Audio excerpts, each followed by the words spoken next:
welcome to this new episode of International Consulting Podcast. I am today with Colleen Welsch. Hello, Colleen. Hi, thanks for having me. Pleasure. And we will talk about how to start being a freelance writer, as you are an experienced, not only an experienced writer, but also a coach, right? That's right. Yeah, I'm both a writer and a coach on how to be a freelance writer. Okay, that's very interesting. So, especially now, it's very popular to work online, to work remotely, and freelance writing is kind of maybe not an easy job. It's actually difficult to write properly, but a lot of people are getting into it. That's right. Yeah. Freelance writing is bigger than ever. There's never been a better time to be a writer if you have that skill set. That's for sure. Yeah, the internet is expanding at an exponential pace, and everybody needs more content. So if you can write, you can definitely get paid to do so. Isn't it actually more complicated to enter this business as there are more people on the market? I don't think so. If you have good writing skills and good business acumen, you can be successful pretty easily. But so what are actually the skills that you should have to be a good freelance writer? So the number one thing is that you have to love writing. I think a lot of people think, oh, I got good grades in writing in school, I could be a freelance writer. But let me ask you this, did you actually enjoy doing those papers? Because that's all you're going to be doing for work every single day. So if you don't love writing, you really shouldn't get into this line of work. Yeah, okay, that makes sense. I was actually having a look at your blog post, 13 reasons why you shouldn't become a freelance writer. Yeah, that's definitely one of them. So it's a good recommendation maybe to read this also for anybody that is thinking about starting a career as a freelance writer, for which reasons would eventually prevent him or her to start in this business. So for how long have you been writing yourself? I've been a big writer ever since I was in third grade in 1997. So I think I'm aging myself a little bit there, but I started keeping a daily diary then, which has been wonderful to review later and see what I was thinking all those years. It's really funny. And then in terms of professional writing, so I went to school for English. I have an English literature degree and then an anthropology degree. And right after I graduated from college, I started working as an assistant buyer at a fashion merchandising brand. And I hated it, spoiler alert. But I was lucky enough because the director of my department really saw that I hated my role and I didn't like what I was doing and that I was more of a creative person. So she gradually started giving me more tasks, and then I was able to leverage that into several other positions where I was working in marketing, and then copywriting is a big part of that. So that's my initial experience. And what led me to start my own blog writing business was in 2016. I was working for a beauty brand. They had a blog and nobody at the company wanted to write the blog.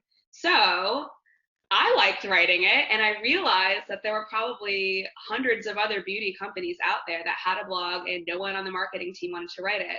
So that's when I went freelance in 2017 and started pitching to beauty companies. So I would say on this freelance journey, I have been doing it for 3 years.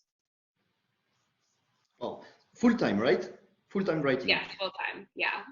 And that's before you started this coaching business?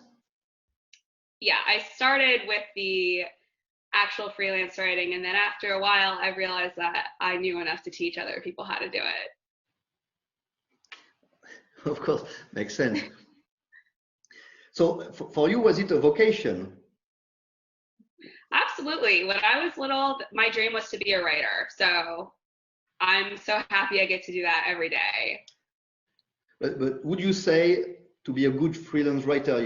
You have like to dream about it since your childhood, or you can learn the skills and No, you don't need to have dreamt about it for your whole life. Anyone can learn the skills. I mean, like I said, the number one thing is that you're passionate about writing and enjoy doing it, and you can learn how to become a better writer and thus be able to make more money as you go on. But anyone can jump in.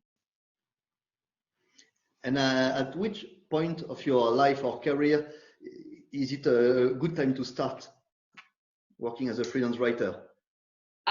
Literally anytime I have like a lot of conversations with my followers on my coaching business, and some of them are straight out of college, they just graduated, and obviously job prospects are a little bit bleak right now, so that's a good way to start making some money right away if you're on the hunt for a job or if you want to do this full time. But a lot of other people, I would say the majority of the people that I work with are around 30 and they've been in the job force for a while and they realize that they hate working a 9 to 5 and they just have to get out of there. So it's not too late to get started then either. You could start as a side hustle, put some money aside, and then just make that leap and jump into it full time. So but I would say it's never too late to get started. And so a lot of people are actually switching careers and looking for more freedom. Yes. From what we saw. Yes, and that's really the type of client I'm most passionate about working with, because that was really my story too. Is I worked the 9 to 5, I hated my life, and I decided that I wanted time, so I just quit my job and went for it. But I will say that it wasn't without some, difficulties. Like, for example, I ran out of money and I had to move from Los Angeles in with my parents in Ohio. And it took me about 9 months to really get my freelance writing business to the point where I could support myself and travel full time, which is what I really wanted to do. So that's why I coach people and I'm coming up with a course, because I made like every mistake you could possibly make along the way. So you can skip all those mistakes and just get to the part where you make money. I think that's what most people want, avoid difficulties and make money, but I'm sure it's not that simple. So what are usually the job requirements for freelance writing?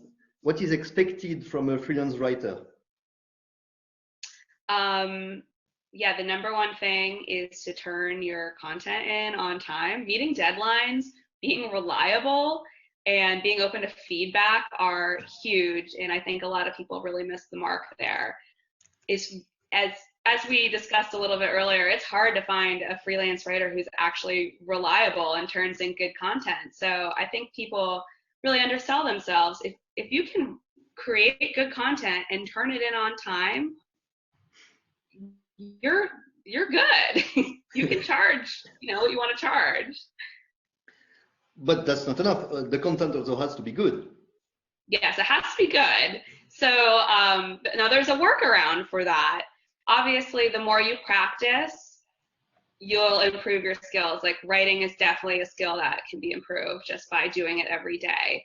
But if you don't have super sharp writing skills yet, or if you are trying to write in another language, like I have a lot of students who are English as a second language, but they want to do English writing. So even if they're fluent, there's still like things that are a little bit off, and like a native reader would notice and pick up on that. So what I recommend for those people, and for all people that want to be freelance writers, is to hire an editor who's a native English speaker, and they can fix and tweak anything like that, and literally nobody will know then once you turn it in. But if you are a freelance writer already hired by a company to write, you should still get an editor? Oh, absolutely. Yeah, you should have your own editor, and you should have them look at everything before you send it to the company, so it's 100% perfect and they don't have to worry about anything. Yeah, okay. Your job is to make their life as easy as possible. We all want that. Yes. So I have a question. How did you find your first client?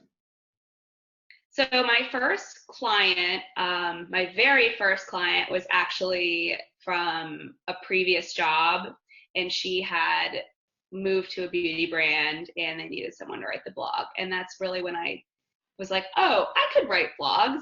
So I actually still work with that client, which is great. It's been 4 years now, so I love that. And then after I had the realization that a lot of other beauty brands didn't have anyone on their team to write blogs, I started cold pitching.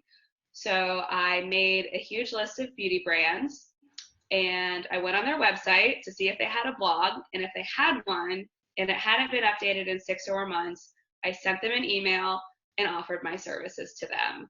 And I did this every single day for months until I built up a full book of business. I just tried to email 5 companies a day. Wow, so at the end, you wrote to like 150 companies, more or less? I'm not really sure, to be honest with you. I didn't keep track of that. People always ask about conversion rates. So I'm like, I don't know. I'm not a math person. I'm a creative person. Okay. So first of all, actually, network. Yes, networking is huge. And depending on what kind of writing you want to do, like I really recommend that you go to networking events and meet people in your community because you never know who's going to need a freelance writer. But besides that, you should tell everyone you know that you're a freelance writer because you never know who's going to know someone else. For example, I used to live in Portugal and my friend was dating this French dentist and I hung out with him 2 times. And this was over a year ago. And somehow he remembered that I was a freelance writer. And then when his friend needed one, they contacted me. And I was like, oh, well, thank you. But it's just because, I made sure to tell him what I did for a living. You never know. Mhm. True, but actually, what I get out of what you are saying is that a real practical piece of advice is it takes time to build your business, to find clients, to make your network work for you, right? Yeah, it does take time to really get to that high level of freelance writing where you're making good money. But anyone, you can start bringing in $1,000, $2,000, like straight off the bat. Mhm. And for a lot of people, that would be really helpful, I think. Mhm. So actually talking about money, how much money can you make as a freelance writer? So if you have a few years of experience and you are good at sales, which is very important, you can be making like over $10,000 a month as a freelance writer. You definitely can make a lot more as a freelance writer than you can working as like a staff writer for a magazine or a website. So in your experience, it is better to work as a freelance writer than to be Yes, employed by, yeah, okay. absolutely. It's better to be freelance for sure. And there's like extra expenses that come with that. Like in the US, you have to pay for your own health insurance and things like that. But it is worth it. And you bake those charges into what you charge your client anyways. I think a question that a lot of people have is how to value your time. Like, how do you know what you should charge? Yes. So I actually have a writing rate calculator on my website that I have already figured this out for everybody. But basically, it is a formula where you plug in like your living expenses and how many weeks per year you want to work and how many hours per week you want to work, and then it spits out what you should be charging per hour, which is usually a lot higher than what people think they should be charging. Because when you work at like a 9 to 5, You know, say I mean, I can't do this math off the top of my head, but most people end up like, if you work like 40 hours, it comes out to like maybe you make $25 an hour to $45 an hour. Well, when you're a freelance writer, you want to be charging like $75 an hour. You know, you want to be charging a lot more than that because you're not working 40 hours per week anymore. You're really when you're at an office, there's so many hours where you're just like getting coffee or you're like in a meeting. You're not really actually producing anything for the company. So when you're a freelance writer, the actual hours that you are producing content are a lot smaller. So you need to consider that when you're thinking of your freelance writer rate. Additionally, you have to pay for your health insurance, and you know, sometimes maybe you need to charge a little bit more just to make sure that you can make ends meet if you take time off or if you don't have a full book of clients yet. Okay, but especially when you are starting, how do you know that you are worth this money that you want to charge? Well, I think it really depends on your opinion of yourself, to be honest with you. I mean, you can charge whatever you want and someone will pay for that if you have the skills. So I think people really undersell themselves. Usually it's rarely, in my experience, it's very rare that someone is overcharging for their services straight off the bat. Usually people are severely undercharging, which is unfortunate because it drags the whole market down. You know, it's a race to the bottom. So I like to tell people, like, we don't deal with the bottom feeders. We, you know, we charge what we're worth and we respect ourselves. Mm-hmm. And if your skills aren't there yet, work on your skills so you can make that money. Yep, makes sense. So, but all in all, you mentioned like up to $10,000 or over $10,000 a month, but that's probably not for a beginner. No, that's not for a beginner. I think for a beginner, you could realistically expect to make $3,000 to $4,000 after probably the first 3 months. Well, not so bad. That's how it was for me. And I like to think that, you know, with some coaching, it would go a lot more smoothly. Oh, of course. So you would recommend actually start with a coach, not start alone? Well, it depends. Some people just work better with a coach for that accountability, and you know, because they'll say like, well, I'm going to do this, I'm going to do that, but then they never actually do it. So it helps to really have someone to check in with and make sure that they're actually getting the tasks done that they need to get done to get started.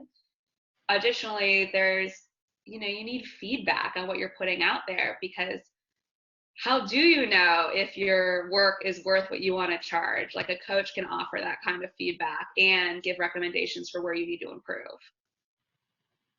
Mm-hmm. But of course, you can learn all this stuff just from Google, which is what I did. What is the difference between a coach and an editor?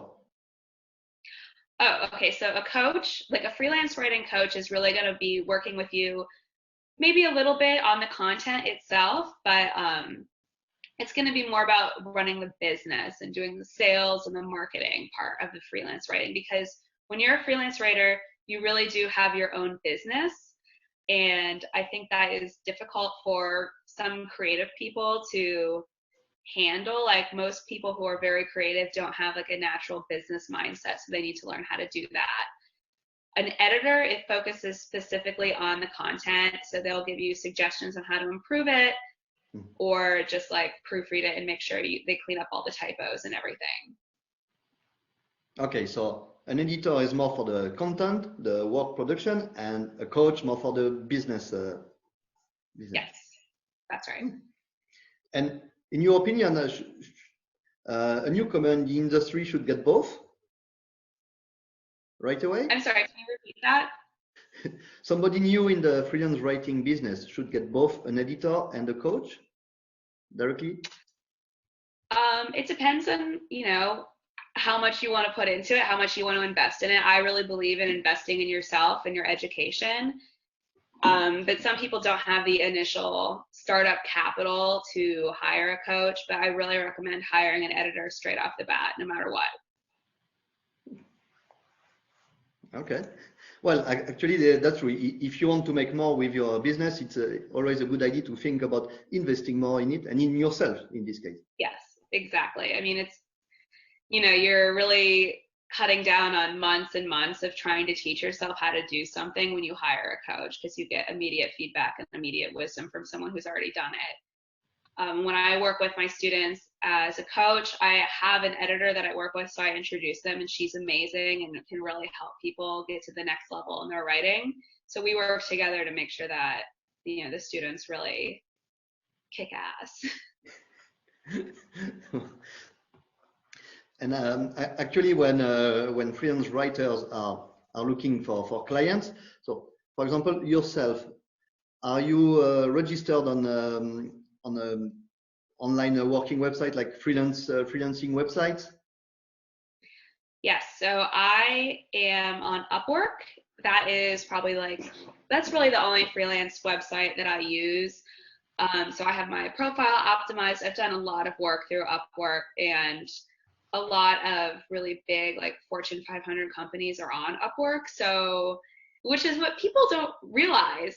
There's so many clients on there that are paying 1 cent per word, and that's the majority of the job postings you see on there. But if you have a good portfolio and a good profile, you will get reached, these big clients will reach out to you and ask you to do work for them. And that's how once I landed a $20,000 job that only took 3 weeks to complete. So, and that was all thanks to Upwork.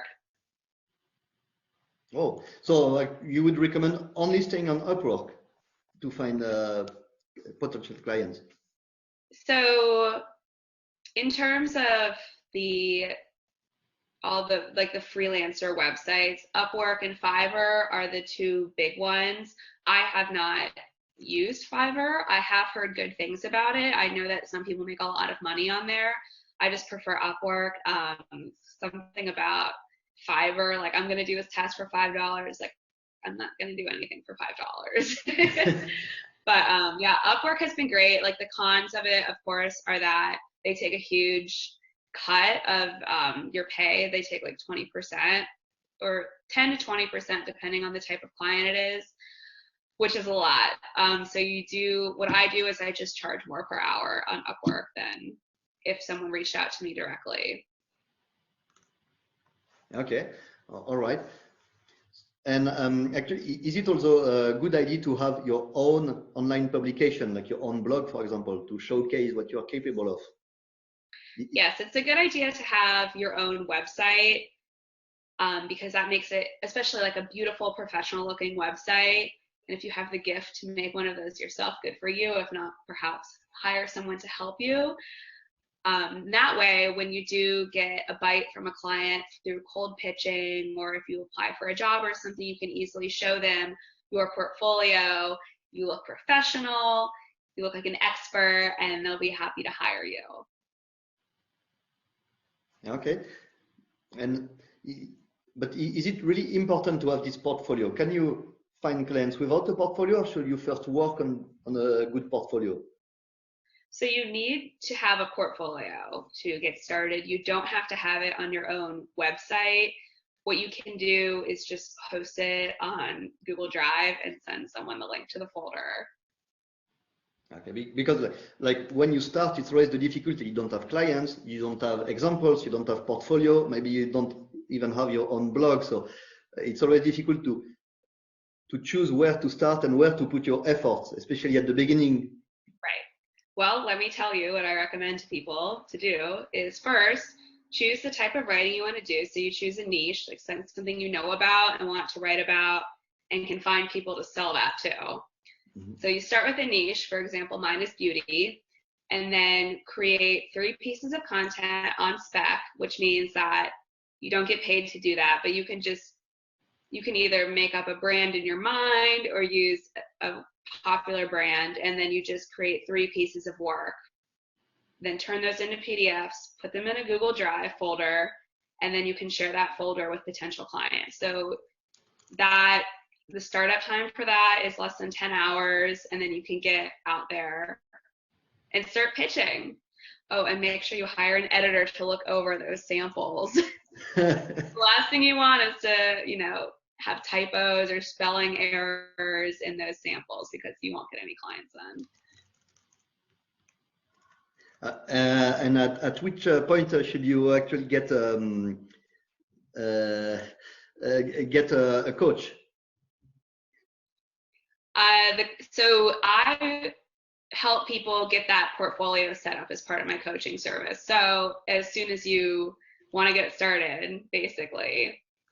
So even before choosing the niche? Yes, I help choose the niche. Yeah, I help with all those, like the startup, because that's the hardest part for people to get through and to actually, believe in themselves enough to get started. And that's where I come in. Okay. Well, that's very interesting. It's a brand new point of view, at least for me, on the online freelance writing business. Yeah, who knew, right? I had no idea that this was like such a thing like 5 years ago, but it's a big deal and it's bigger than ever. What is your point of view on guest posting? Yeah, I think guest posting is a really great way to build expertise in your subject. So once you have your niche, what you want, the goal is to become the #1 writer for that niche. So guest posting is a really great way to show your expertise and improve your credibility. And it also helps potential clients find you instead of you finding them all the time. So there are like 3 ways to build your portfolio. So create the articles and put them on your drive or whatever. So just create them for yourself. Create your own online publication and write for it, or guest post. Yes. And so a lot of publications won't accept guest posts without a portfolio. So you need to do the portfolio first. Mm-hmm. So, okay, you need to start your portfolio on the side, but then as soon as you start guest posting, you can actually add this content to your portfolio. Yeah, absolutely. And that's the great thing, is as you keep going, you can add better and better samples to your portfolio and charge more. Well, actually, now when you contact clients, what do you showcase in your portfolio? Now that you have so many examples, how do you choose what to show specifically? Well, to be honest with you, I don't contact clients anymore at all. They find me. So I don't really worry about that as much, but I do keep my portfolio relatively updated on my website just in case someone finds me through there. So I go with the projects where the client is probably the most famous. So I have done work with like Marc Jacobs Daisy and Gucci and Olay, like a lot of big clients. So I make sure to keep those at the top. But I also have some startup projects that I did that I was just really proud of my work, and I was really excited about the client and just wanted to share. Mm-hmm.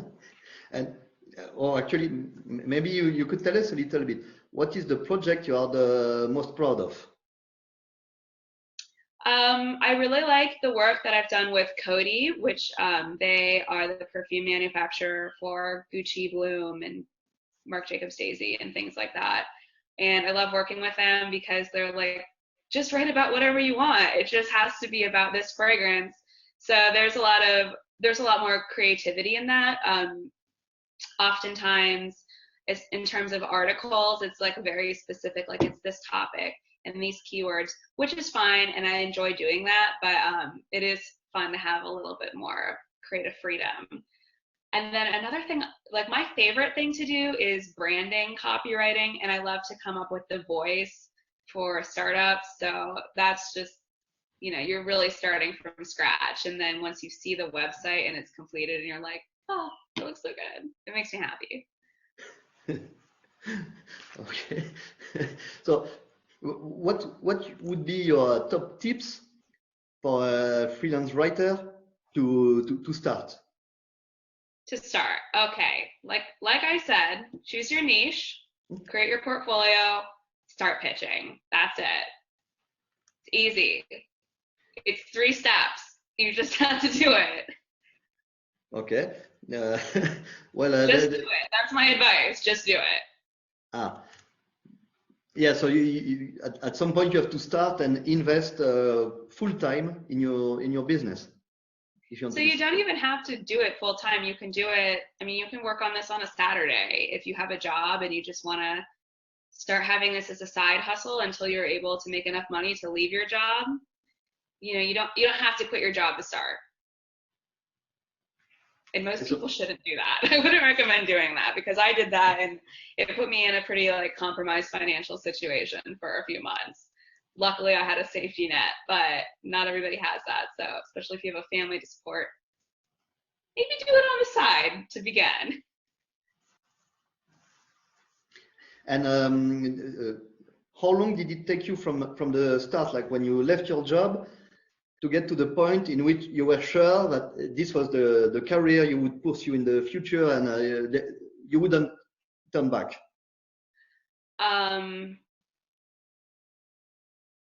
knew I wanted to do it because as we said offline before, I had tried twice before and failed. So I already knew I wanted to do it.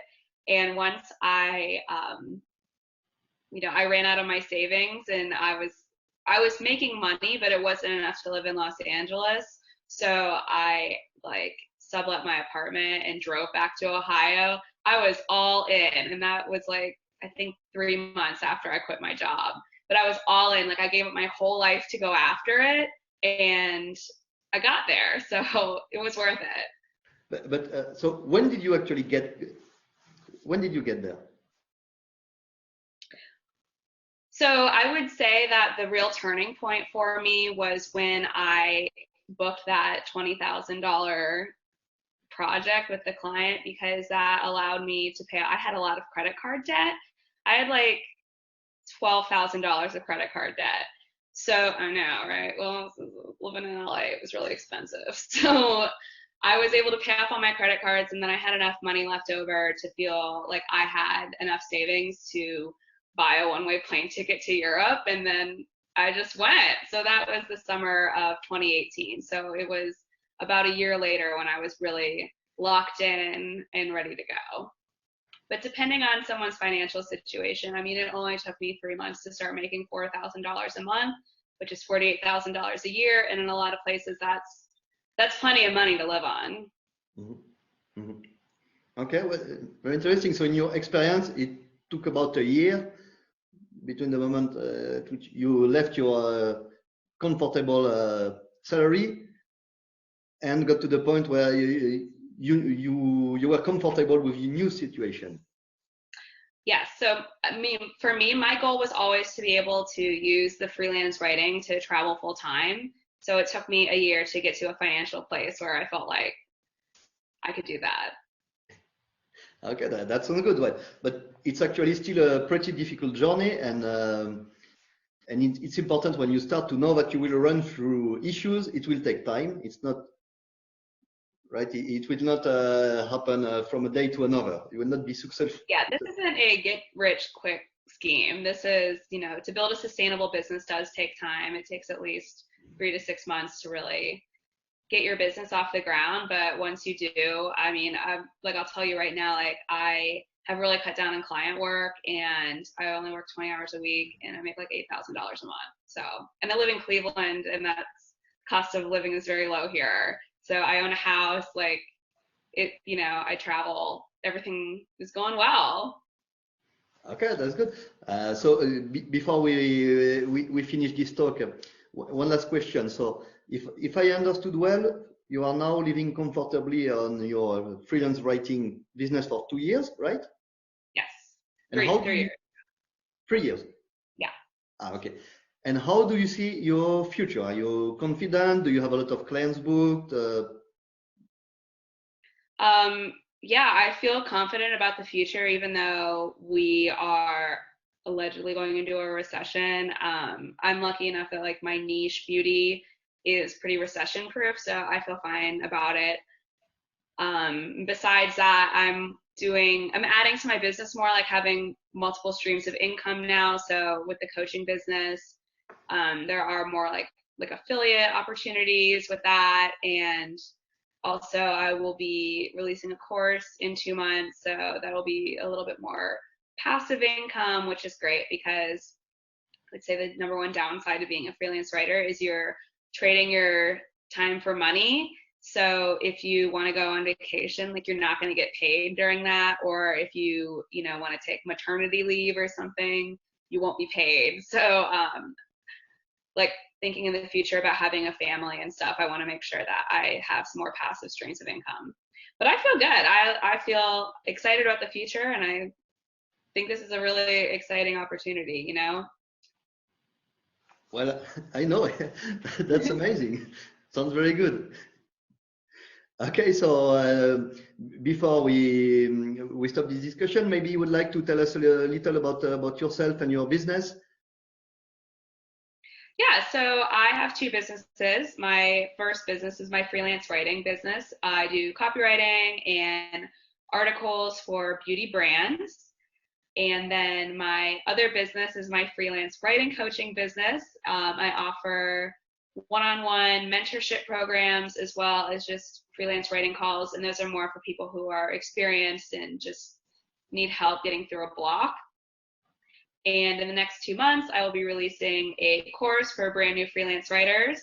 But until then, I do have some freebies on my website that are really useful for people who are getting their business started, which includes a freelance writing rate calculator where I did all the work for you on how much you should be charging. And then I also have a cold pitching kit, which has all the templates that I use to get freelance writing clients when I first started. So you download that and it basically gives you all the instructions on how to make that happen for yourself and get that full book of clients and make money. Sounds very good. So for sure, we will be sharing the links. Yeah, that'd be great. Okay, that's amazing. Well, it was very good talking with you today. Yeah, thanks so much for having me. Yeah, so thanks again, Colleen. So you are a freelance writer and a coach and soon an online school. Thanks a lot. That was international.